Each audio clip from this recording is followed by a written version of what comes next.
Hey everyone, and welcome back to another video. And in this video, I'm going to show you how to use your $10 grocery promo from DoorDash with your Chase Sapphire Reserve. Now, this video is going to be particularly useful for individuals.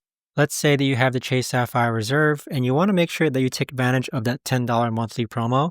How do you actually go ahead and do this? So first, let's open up DoorDash. And then what you want to do is that you want to go and click on Me on the bottom right-hand corner, click on Settings, click on Manage Dash Pass. And now this is where you want to connect your Chase Sapphire Reserve to Dash Pass.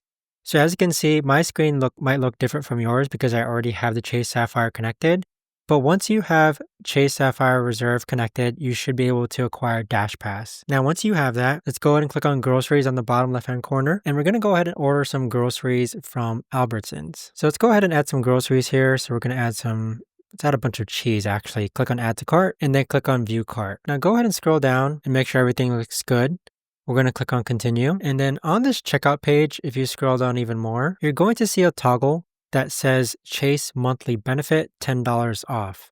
You want to make sure that you toggle that button on. And as you can see, a discount for $10 has now been applied to this grocery checkout. But that right there, guys, is the best and easiest way that I know of to actually go ahead and use your Chase Monthly Benefit with the Chase Sapphire Reserve on DoorDash.